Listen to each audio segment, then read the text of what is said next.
আসসালামু আলাইকুম। এটিএন বাংলা সংবাদে সবাইকে স্বাগত জানাচ্ছি সীমা খান। শুরুতেই বিআরবি কেবলস সংবাদ শিরোনাম। গ্রেপ্তার হলেন পরিবহন খাতের মাফিয়া ও সাবেক মন্ত্রী শাহজাহান খান। হত্যা মামলায় 7 দিনের রিমান্ড। সাবেক ভূমি মন্ত্রীর ছেলে তমাল আটক। দখল, চাঁদাবাজি সহ নেতাকর্মীদের অপকর্ম কঠোরভাবে দমনের ঘোষণা বিএনপির হাইকমান্ডের। প্রায় 100 জনের বিরুদ্ধে শাস্তিমূলক নানা ব্যবস্থা। আইন সংস্কার করে গ্রহণযোগ্য নির্বাচন কমিশন গঠনের তাগিদ রাজনৈতিক বিশ্লেষকদের। ইসিকে ঢালাওভাবে দায়মুক্তি না দেওয়ার সুপারিশ। এবং নতুন বাংলাদেশে বদলে গেছে শাহজালাল আন্তর্জাতিক বিমানবন্দরের যাত্রী সেবা। বন্ধ হয়েছে হয়রানি, বিশ্বমানের সেবা নিশ্চিতের অঙ্গীকার। শুনছিলেন বিআরবি কেবলস সংবাদ শিরোনাম। এবারে জানাবো বিস্তারিত। অবশেষে গ্রেপ্তার হয়েছেন দেশের পরিবহন জগতের মাফিয়া খ্যাত সাবেক মন্ত্রী শাহজাহান খান। বৈষম্য বিরোধী ছাত্র আন্দোলনে ধানমন্ডিতে কিশোর মোতালেব হত্যা মামলায় আওয়ামী লীগের সভাপতি মণ্ডলীর এই সদস্যকে 7 দিনের রিমান্ডে নিয়েছে পুলিশ। এর আগে গতরাতে তাকে রাজধানী ধানমন্ডি থেকে গ্রেপ্তার করে গোয়েন্দা পুলিশ ডিবি। এদিকে সাবেক ভূমিমন্ত্রী শামসুর রহমান শরীফ ডিলুর ছেলে শিরহান শরীফ তমালকে অস্ত্র, ইয়াবাসহ পাবনা থেকে গ্রেপ্তার করেছে র্যাব। বিস্তারিত মাজহারুল হক মুহাজিরের রিপোর্টে। আইন শৃঙ্খলা বাহিনীর কড়া নিরাপত্তায় শুক্রবার বিকেলে পুরান ঢাকার সিএমএম কোর্টে আনা হয় গত 4 আগস্ট রাজধানীর জিগাতলায় কিশোর মোতালেব হত্যা মামলার অন্যতম আসামি সাবেক নৌপরিবহন মন্ত্রী ও আওয়ামী লীগের সভাপতিমণ্ডলীর সদস্য শাহজাহান খানকে। এ সময় আদালতে 10 দিনের রিমান্ড আবেদন করে পুলিশ। পরে শুনানি শেষে তার 7 দিনের রিমান্ড মঞ্জুর করা হয়। আইনজীবীরা জানান, ছাত্র জনতার আন্দোলনকে বানচাল করতে তাদের ওপর হামলার নির্দেশ দেন শাহজাহান খান। শুনানিতেও তাকে হামলার নির্দেশদাতা ও অস্ত্র সরবরাহকারী হিসেবে উল্লেখ করা হয়। ছাত্র জনতা কোটা সংস্কার আন্দোলনকে প্রতিহত যে ঘোষণা দিয়েছিল, এই শাহজাহান খান একজন অন্যতম এই মামলার 23 নং জাহান্নামী আসামি। বিজ্ঞ আদালত ঘটনা শুনে এই যেহেতু আব্দুল মোতালিব মারা গিয়েছেন ঘটনাস্থলে, এর কারণে এই আসামির বিরুদ্ধে বিজ্ঞ আদালত সন্তুষ্ট হয়ে 7 দিনের রিমান্ড মঞ্জুর করেন। এ সময় শাহজাহান খানের শারীরিক অসুস্থতা বিবেচনায় নিয়ে রিমান্ড বাতিল চান তার আইনজীবীরা। এখন এই রিমান্ডের সময় উনার যে কোনো সময় একটা অঘটন করতে পারে, কারণ উনাকে গত 19 তারিখে হার্ট অ্যাটাক করে উনাকে অসুস্থ অবস্থা বাসা থেকে নিয়ে আসছেন। এটার পক্ষে সমর্থনে আমরা মেডিকেল সার্টিফিকেট সেখানে দিয়েছি। এর আগে হত্যা সহ একাধিক মামলার আসামি শাহজাহান খানকে আত্মগোপনে থাকা অবস্থায় রাতে ধানমন্ডি থেকে গ্রেফতার করে ঢাকা মহানগর গোয়েন্দা পুলিশ। এদিকে বৈষম্য বিরোধী ছাত্র আন্দোলনের শিক্ষার্থীদের ওপর হামলার ঘটনায় দায়ের করা মামলার পলাতক আসামি সাবেক ভূমিমন্ত্রী শামসুর রহমান শরীফ ডিলুর ছেলে শিরহান শরীফ তমালকে অস্ত্র ও ইয়াবা সহ গ্রেফতার করেছে র্যাব।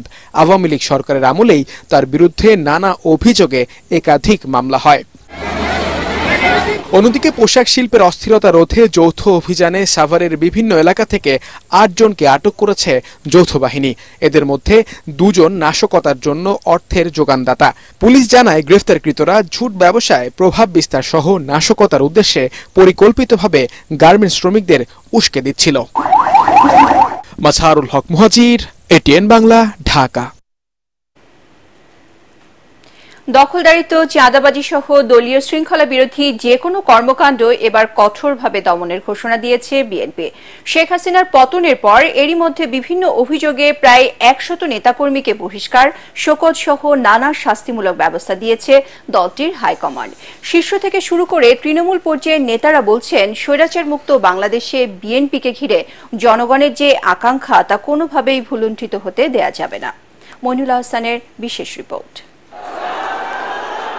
ছাত্র জনতার গণঅভ্যুত্থানে শেখ হাসিনার পতন ও দেশ ছেড়ে পালিয়ে যাওয়ার পর দেশের বিভিন্ন স্থানে আওয়ামী লীগের দখলে থাকা টার্মিনাল, হাটবাজার, রাজনৈতিক দলের কার্যালয় দখল শুরু হয়ে যায়। এসব ঘটনার সাথে বিএনপির স্থানীয় পর্যায়ের নেতাকর্মীদের নাম উঠে আসে।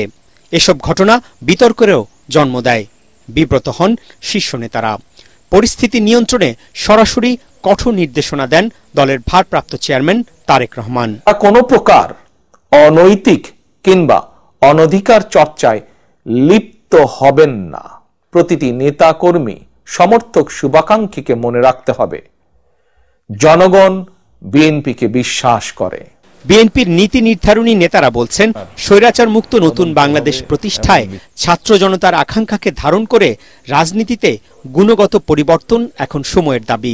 বাংলাদেশের রাজনীতিতে যে নতুন সূর্য উদয় হয়েছে, এখানে চাঁদাবাজ, মাস্তান, দুর্নীতিবাজদের কোনো রাজনৈতিক দল যদি প্রশ্রয় দেয়, তারা বাংলাদেশের মানুষের সম্মুখীন হতে পারবে না।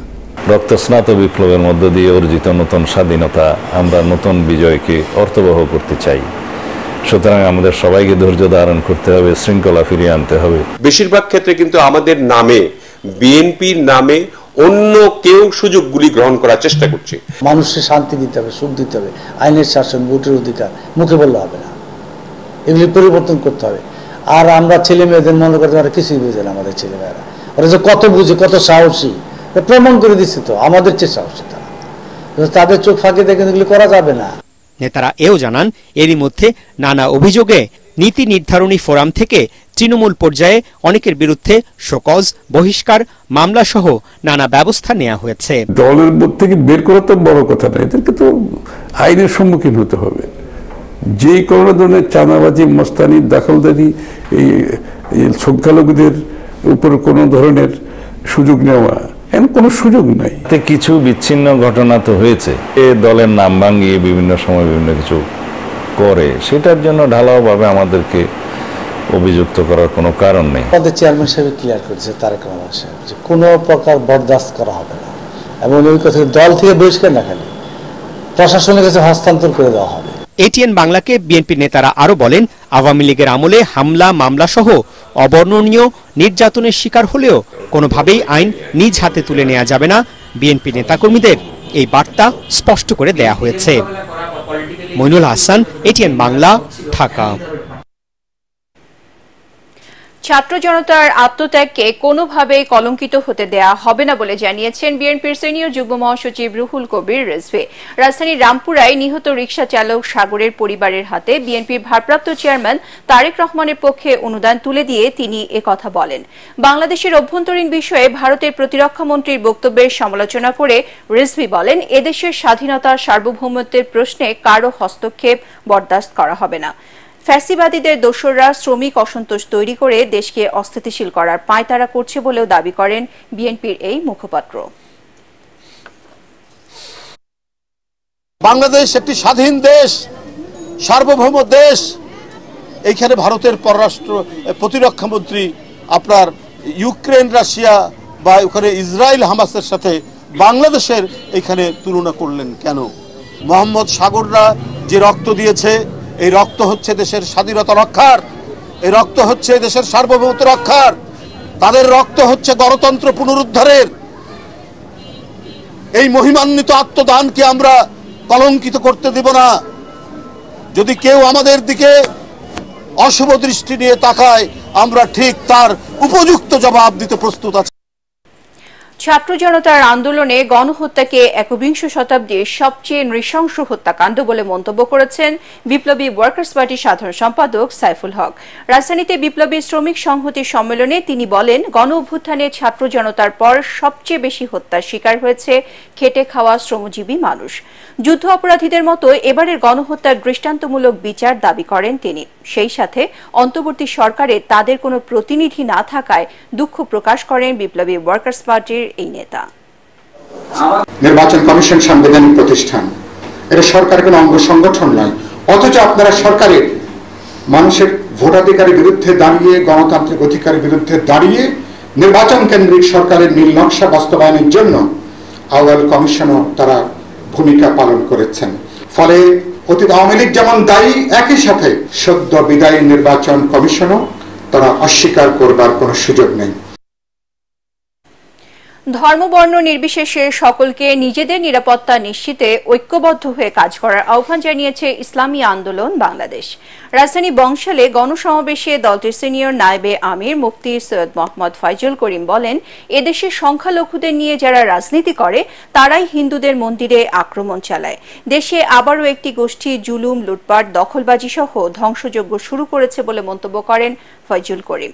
পুনরায় আয়নাঘর কিংবা হাওয়া ভবন যেন তৈরি না হয় সেজন্য আগামীতে ইসলামের পক্ষে কাজ করে এমন রাষ্ট্রনায়ক নির্বাচিত করতে জনগণের প্রতি আহ্বান জানান ইসলামী আন্দোলনের নেতারা। ছাত্র জনতার গণ অভ্যুত্থানের পর নতুন বাংলাদেশে পরিবর্তনের ছোঁয়া লেগেছে হযরত শাহজালাল আন্তর্জাতিক বিমানবন্দরে। মাত্র 18 মিনিটেই মিলছে যাত্রীদের লাগেজ, নেই কোনো হয়রানি। সচল হয়েছে গ্রাহক সেবা, ফ্রি ওয়াইফাই ও বিনামূল্যে টেলিফোন সুবিধা। বিমানবন্দর পরিচালনার দায়িত্বে থাকা সিভিল এভিয়েশন কর্তৃপক্ষ বলছেন, যাত্রীদের স্মার্ট ও আন্তর্জাতিক মানের সেবা নিশ্চিতে কাজ করছেন তারা। সজল বর্মনের ক্যামেরায় তরিক ইসলামের রিপোর্ট। আগে যে যখন আমি এর ভিতরে ঢুকলি কোনো সহযোগিতা বলে একটা কার কাছে যে কোনো জায়গায় গেলে কোনো সহযোগিতা পেতাম না, খুব খারাপ আচরণ করতো, এখন সেটা ভালো। সাতক্ষীরার মিজানুর রহমান কুয়েতে যাওয়ার উদ্দেশ্যে এসেছেন হযরত শাহজালাল আন্তর্জাতিক বিমানবন্দরে। মাসখানেক আগেও এয়ারপোর্টে এলে নানা হয়রানির শিকার হতেন যাত্রীরা। ছাত্র জনতার গণ অভ্যুত্থানের পর বদলে যাওয়া বিমানবন্দরে অবসান হয়েছে সব ভোগান্তি। যাত্রী সেবার এমন পরিবর্তনে খুশি যাত্রীরা। দেশের মানুষ দেশে আসার পর যদি হয়রানিমূলক বিষয়গুলো যেগুলো থাকে আর কি, এগুলো যদি আমরা হয়রানিমূলক হয়ে যাই তখন তো আমার কাছে অনেক কষ্ট লাগবে। ফ্রি টেলিফোন, ওয়াইফাই ও কল সেন্টার সুবিধাও পাচ্ছেন যাত্রীরা। বিনা খরচে এমন সেবা পেয়ে সন্তুষ্ট প্রবাসীরা। কথা বলা চোখে পানি এসে গেছে, এটা আগে কখনো পাইনি এই সুবিধাটা, আলহামদুলিল্লাহ। বিদেশ থেকেই জানতাম যে এখন এয়ারপোর্টে গেলে ফোন করার ব্যবস্থা আছে, তো আমি এখন এখানে এসে কথা বলবো। বিমানবন্দরের নিরাপত্তা ও যাত্রী সেবা নিশ্চিতে 4 শিফটে বিভিন্ন বাহিনীর পাশাপাশি বিমান বাহিনীর 800 সদস্য কাজ করছে বলে জানান বিমানবন্দরের দায়িত্বে থাকা নির্বাহী পরিচালক। জানান নিরবিচ্ছিন্ন সেবা প্রাপ্তির কথা। আমরা চেষ্টা করছি বিমানটি ল্যান্ড করার পরে চকসন হওয়ার পরে 18 মিনিটের মধ্যে যেন তাদের প্রথম লাগেজটা তারা পেয়ে যান এবং উইদিন অ্যান আওয়ার যেন সম্পূর্ণ লাগেজটা পেয়ে যান। এভাবে প্রত্যেকটি জায়গায় আমরা চেষ্টা করছি আমাদের সম্মানিত যাত্রীদের সর্বোচ্চ সুবিধাটা দেওয়ার জন্য। আন্তর্জাতিক সেবা নিশ্চিতে এই বিমানবন্দরকে ঘিরে নিজের পরিকল্পনা তুলে ধরেন নতুন নিয়োগ পাওয়া সিভিল এভিয়েশনের চেয়ারম্যান। প্রত্যেকের জায়গা থেকে তার বেস্টটা দেওয়ার চেষ্টা করেছে এবং আমরা কন্টিনিউয়াস সুপারভিশনের ভিতরে রেখেছি। Very important. আপনি অনেক কিছু আছে, আইন কারণ আছে, আছে, ইমপ্লিমেন্টেশন যদি সঠিকভাবে না হয় তাহলে কিন্তু ফলটা পাওয়া যায়। শাহজালাল বিমানবন্দরে যাত্রী সেবায় সবচেয়ে বড় পরিবর্তন এসেছে লাগেজ প্রাপ্তিতে। আগে তো 2 ঘন্টার উপর লাগে যেত, এখন আলহামদুলিল্লাহ 1 ঘন্টা আগে পাই গেছি। সর্বোচ্চ 20 থেকে 25 মিনিটের ভিতরে আমরা সবকিছু রেডি হয়ে গেছি। Earlier it was a total mess, total failure. Now the situation is far better. বিমান থেকে নামার মাত্র 18 মিনিটেই মিলছে লাগেজ। অনেক সময় লাগেজ আসলেও নেই যাত্রীর দেখা। বদলে যাওয়া বাংলাদেশের পরিবর্তনে ছোঁয়া লেগেছে হযরত শাহজালাল আন্তর্জাতিক বিমানবন্দরে। আগে যেখানে বিমানবন্দরে ল্যান্ড করার পর লাগেজ পেতে সময় লাগতো ঘন্টা পর ঘন্টা কিংবা কেটে যেত দিন, এখন তা সম্ভব হচ্ছে মাত্র কয়েক মিনিটেই। তাই তো যাত্রীদের চোখে মুখে এখন স্বস্তির প্রকাশ। তরিক ইসলাম, এটিএন বাংলা, হযরত শাহজালাল আন্তর্জাতিক বিমানবন্দর, ঢাকা।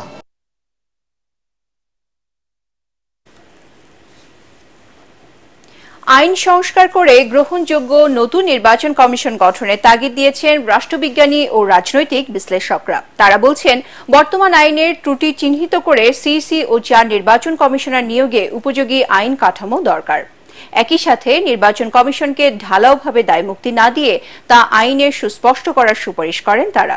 বিস্তারিত জানাচ্ছেন ইকরামুল হক সাহেব।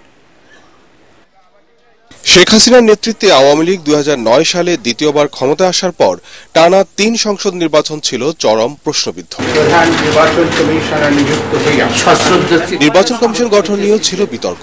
এতে করে পুরো নির্বাচনী ব্যবস্থার প্রতি অনাস্থা তৈরি হয় জনমনে। সবশেষ ছাত্র জনতার গণ অভ্যুত্থানের 1 মাসের মাথায় বিতর্কিত দ্বাদশ জাতীয় সংসদ নির্বাচনের দায় না নিয়েই পদত্যাগ করেন কাজী হাবিবুল আওয়াল কমিশন। এখন অন্তর্বর্তীকালীন সরকার কোন প্রক্রিয়ায় সাংবিধানিক এসব পদে নিয়োগ দেবেন তা নিয়ে চলছে আলোচনা। সার্চ কমিটির মাধ্যমে সিইসি ও নির্বাচন কমিশনার নিয়োগ আইন সংসদে পাশ হয় 2022 সালে। যদিও একই প্রক্রিয়ায় গত 3 কমিশন গঠন করে শেখ হাসিনা সরকার। এই আইন নিয়ে একটা আলোচনা হবে এবং আমার মনে হয় যে বর্তমান যে অন্তর্বর্তীকালীন সরকার আছেন তারা আইনটাকে পরীক্ষা করবেন, পরীক্ষা করে আমার মনে হয় একটা নতুন অর্ডিন্যান্স করে নির্বাচন কমিশন গঠনের প্রক্রিয়া শুরু করলে ভালো হবে, সেটা সকলের কাছে গ্রহণযোগ্য হবে। এরই মধ্যে ত্রুটিপূর্ণ ও পক্ষপাতমূলক দশম, একাদশ ও দ্বাদশ জাতীয় সংসদ নির্বাচন আয়োজনের অভিযোগ তুলে সে সময়ের সিইসি ও কমিশনারদের বিচারের দাবি উঠেছে। যদিও নির্বাচন কমিশন গঠন আইনে দায় মুক্তি দিয়ে বলা হয়েছে তা নিয়ে প্রশ্ন তোলা যাবে না। আইনের মধ্যে দায় মুক্তির একটা ধারা আছে, এই দায় মুক্তির কারণে আমরা এই কাজটা করতে পারছি না।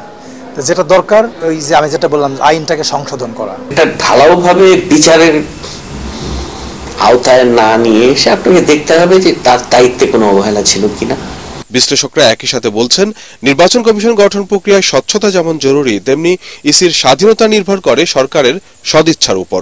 কেন্দ্রীয় সরকারের ইনফ্লুয়েন্সটা কতদূর পর্যন্ত এটা কি সীমিত থাকবে, তাই না? মানে আমরা তো জানি নির্বাচন কমিশনের কালচারটা কি, যে এই 3 মাস নির্বাচন কমিশন ইনফ্যাক্ট সর্বসেবা, যে 3 মাসের মধ্যে তাকে নির্বাচনটা করতে হয়। এত পাওয়ারফুল ইন্ডিয়ার নির্বাচন কমিশনের দিকে যদি তাকান, তাই না? কিন্তু আমাদের বাংলাদেশে তো সেটা নাই, সেই পাওয়ারটা সে এক্সারসাইজই করতে পারে না। একটা বড় চ্যালেঞ্জ বাংলাদেশের সমস্যা হলো যে আপনি একজনকে বাছাই করবেন, তারপরে তার ডিএনএ পরীক্ষা করা শুরু করবো আমরা সবাই মিলে। ওনার বাবা কি করতেন, ওনার দাদা কি করতেন, ওনার চাচা কি করেন, খালু খালা কি করেন, তো এইসব করে আপনি একটা বিতর্কের সৃষ্টি করবেন। যেটা করতে হবে যে আপনাকে এমন লোক খুঁজে বের করতে হবে যে লোকটা ডেলিভার করতে পারে। তাদের মতে ইসি গঠনের পাশাপাশি নির্বাচনী প্রক্রিয়াও আনতে হবে যৌক্তিক সংস্কার। ইকরামুল হক সায়েম, এটিএন বাংলা, ঢাকা। দেশের গার্মেন্টস শিল্পকে গ্রাস করতে পার্শ্ববর্তী দেশ ভারত নানা ধরনের ষড়যন্ত্র করছে বলে অভিযোগ করেছেন জাতীয় শ্রমিক ঐক্যের সভাপতি ফয়েজ হোসেন। ষড়যন্ত্র প্রতিরোধে সর্বাত্মক ঐক্য গড়ে তোলার আহ্বান জানান তিনি। সকালে ঢাকা রিপোর্টার্স ইউনিটিতে গার্মেন্টস শিল্পে উদ্ভূত পরিস্থিতি নিয়ে সংবাদ সম্মেলনে এই শ্রমিক নেতা বলেন, যারা গার্মেন্টস বন্ধ করার পায়তারা করছে তারা কেউ শ্রমিক নয়। তিনি আরও বলেন, ছাত্র জনতার আন্দোলনে স্বৈরাচারের পতন ঘটলেও মানুষের চিন্তার অবস্থান এখনো বদলায়নি। সংবাদ সম্মেলনে শ্রমিকদের ন্যায্য মজুরি ও দ্রুত বকেয়া বেতন পরিশোধের দাবিও জানান তিনি। এই যে গার্মেন্টস সেক্টরে যে আপনার হাফ প্যান্ট পরা বাহিনী কয়েকটা 20টা গার্মেন্টস কারখানা বন্ধ করে দিয়ে পুরো গাজীপুরের কারখানাগুলি বন্ধ করে দিল, ওষুধ কারখানাগুলি বন্ধ করে দিল, প্রায় 19টা ওষুধ কারখানা বন্ধ। এগুলোর পিছনে প্রতিক্রিয়ার একটা বড় ধরনের হাত আছে।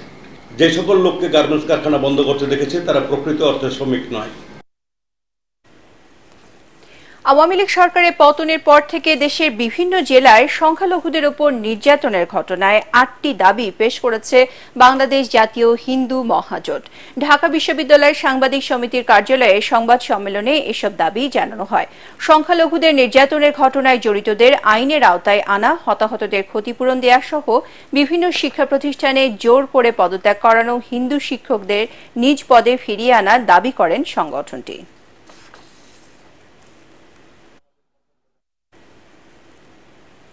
এবারে আল আরাফা ইসলামী ব্যাংক অর্থ সংবাদ।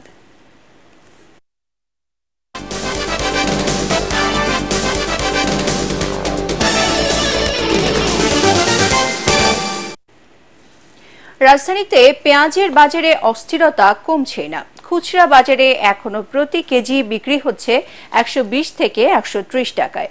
পাইকারিতে এই পণ্য মানভেদে 102 থেকে 108 টাকায় কেনা যাচ্ছে। নানা অজুহাতে চালের দামও ঊর্ধ্বমুখী। মোটা চালের দাম কেজিতে বেড়েছে 2 টাকা। টমেটো, গাজর আর কাঁচামরিচের কেজি 140 টাকারও বেশি। রিপোর্ট করছেন আদ্দিন সজীব। ঢাকার পাইকারি বাজারগুলো পেঁয়াজে ভরপুর হলেও দামে সেঞ্চুরি হাঁকাচ্ছেন বিক্রেতারা। 120 থেকে 130 টাকা কেজি চাওয়া হচ্ছে ক্রেতাদের কাছ থেকে। অবশ্য মিশর থেকে আমদানি করা বড় মোটা পেঁয়াজ 85 টাকা কেজিতে মিলছে। এটা হলো অরিজিনাল দেশি ড্যাপ আপনারটা। আবার এর মধ্যে আরো একটা পিস আছে আপনার 102 টাকা, ওটা হলো আপনার ফরিদপুরের। তো কেজি হিসাবে কিনতে 100-130 টাকা করে রাখে। এখন এনে তো কিছু কম পাইলাম, এই জন্য।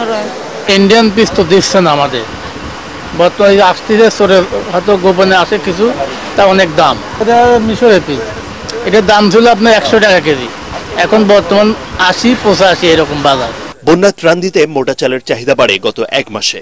সেই সুযোগে বস্তা প্রতি মোটা এবং 28 চালের দাম বেড়েছে অন্তত 100 টাকা। দাম অনেক।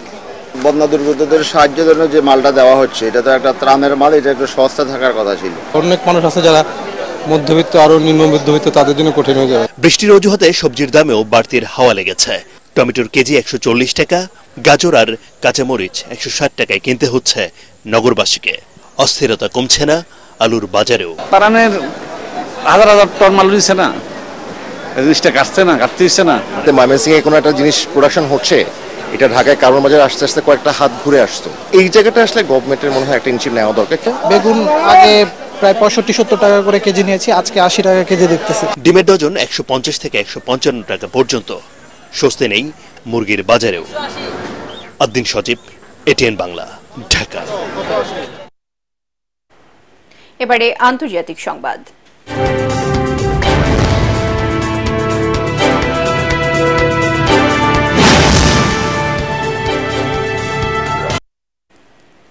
সাবেক প্রধানমন্ত্রী ইমরান খানকে সামরিক আইনের আওতায় বিচারের মুখোমুখি করা হতে পারে বলে জানিয়েছে পাকিস্তানের সেনাবাহিনী।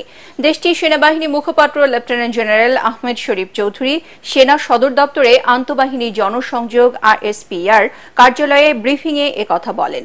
দীর্ঘদিন ধরে গুঞ্জন শোনা যাচ্ছে সামরিক আইনের আওতায় ইমরান খানকে বিচারের মুখোমুখি করা হতে পারে। আহমেদ শরীফ চৌধুরীর কথায় বিষয়টি আরও স্পষ্ট হল। ব্রিফিংয়ে ব্যক্তিগত রাজনৈতিক স্বার্থসিদ্ধির জন্য সামরিক বাহিনীর সদস্যদের ব্যবহারকারীদের বিরুদ্ধে আইনি পদক্ষেপ নেয়ার বিষয়ে সতর্ক করা হয়। ক্ষমতায় থাকতে সম্ভাব্য কোর্ট মার্শাল ঠেকাতে ইমরান খান ইসলামাবাদ হাইকোর্টের হস্তক্ষেপ চেয়েছিলেন। গত বছরের 9 মে সহিংসতার ঘটনায় সামরিক আইনে বিচারের মুখোমুখি হওয়ায় আশঙ্কায় ইমরান খান ওই আবেদন করেন। এ ঘটনায় তার বিরুদ্ধে মামলা হয়েছে। প্রায় 2 মাস ধরে চলা অচল অবস্থা কাটিয়ে নতুন প্রধানমন্ত্রী পেয়েছে ফ্রান্স। জাতীয় ঐক্যের সরকার পার্লামেন্টের সংখ্যাগরিষ্ঠতা পাওয়ায় প্রধানমন্ত্রী হয়েছেন মিশেল বার্নিয়ে। প্রেসিডেন্ট ইমানুয়েল ম্যাক্রো তাকে নিয়োগ দিয়েছেন। ইউরোপীয় ইউনিয়নের সাবেক ব্রেক্সিট মধ্যস্থতাকারী হিসেবে অভিজ্ঞ এই রক্ষণশীল রাজনীতিকের প্রতি সব দলের সমর্থন অব্যাহত থাকবে বলেও আশা করেন ম্যাক্রো। ফ্রান্সে আগাম পার্লামেন্ট নির্বাচনে কোনো দল বা জোট প্রয়োজনীয় সংখ্যাগরিষ্ঠতা অর্জন করতে না পারায় রাজনৈতিক অচল অবস্থা বিরাজ করছে। এ কারণে 2025 সালের বাজেট পাশ করা নিয়েও জটিলতা চলছে। কর ফাঁকির মামলায় দোষ স্বীকার করতে রাজি হয়েছেন মার্কিন প্রেসিডেন্ট জো বাইডেনের ছেলে হান্টার বাইডেন। ফেডারেল আদালতে বিচারিক কার্যক্রম চলাকালে তার আইনজীবীদের কাছে তিনি একথা বলেন। এ মামলায় দোষী সাব্যস্ত হলে হান্টারের সর্বোচ্চ 15 বছরের কারাদণ্ড হতে পারে, জরিমানা হতে পারে $5 থেকে $10 লাখ। আগামী 16 ডিসেম্বর এই মামলার রায় দেওয়ার কথা রয়েছে। হান্টারের বিরুদ্ধে অভিযোগ 2016 ও 2019 সালের মধ্যে ইচ্ছাকৃতভাবে $1.40 লাখ আয়কর দেননি তিনি। তবে সে সময় হান্টার এই অভিযোগ অস্বীকার করেছিলেন।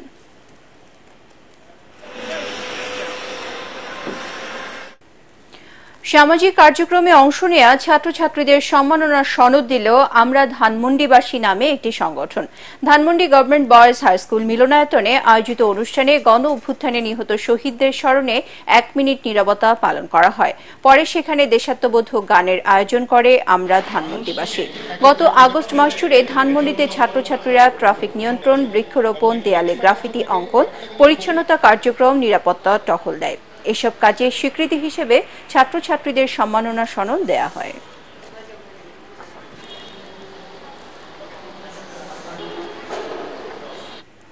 এবারে পার্টেক্স খেলার খবর।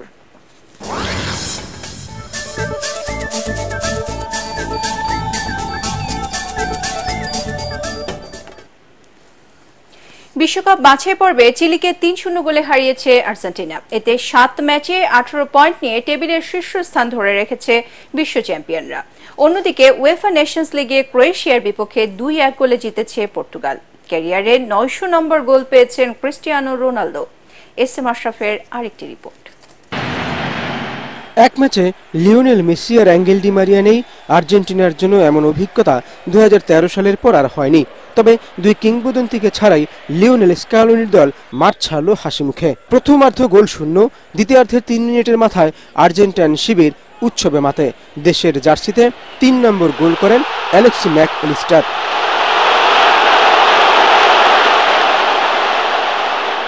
নির্ধারিত সময় শেষ হওয়ার 6 মিনিট আগে বক্সের বাইরে থেকে দুর্দান্ত শটে আলবিসেলেস্তেদের দ্বিতীয় গোল এনে দেন অ্যাটলেটিকো মাদ্রিদের স্ট্রাইকার হুলিয়ান আলভারেজ। যোগ করা সময়ের 1 মিনিটে মেসির 10 নম্বর জার্সি পরে মাঠে নামা দিবালার পায়ে আসে তৃতীয় গোল।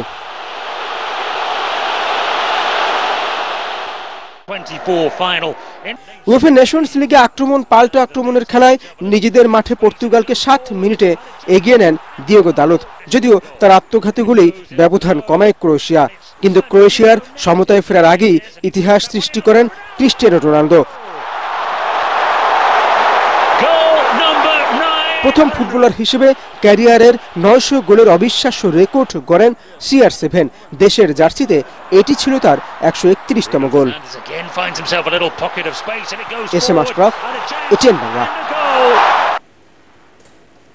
সংবাদ শেষ করার আগে বিআরবি কেবল শিরোনামগুলো আরও একবার।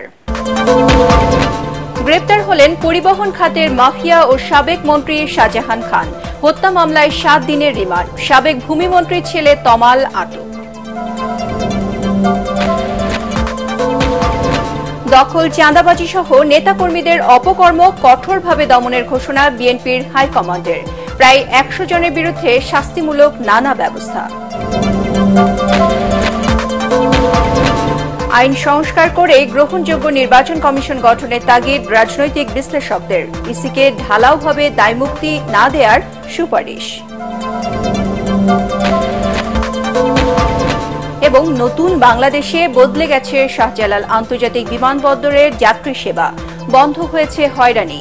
বিশ্বমানের সেবা নিশ্চিতের অঙ্গীকার। পরবর্তী সংবাদ দেখার আমন্ত্রণ জানিয়ে এখনকার মতো শেষ করছি। এটিএন বাংলা সংবাদ ইউটিউবে দেখতে ব্রাউজ করুন youtube.com/ATN বাংলা নিউজ। ধন্যবাদ সবাইকে।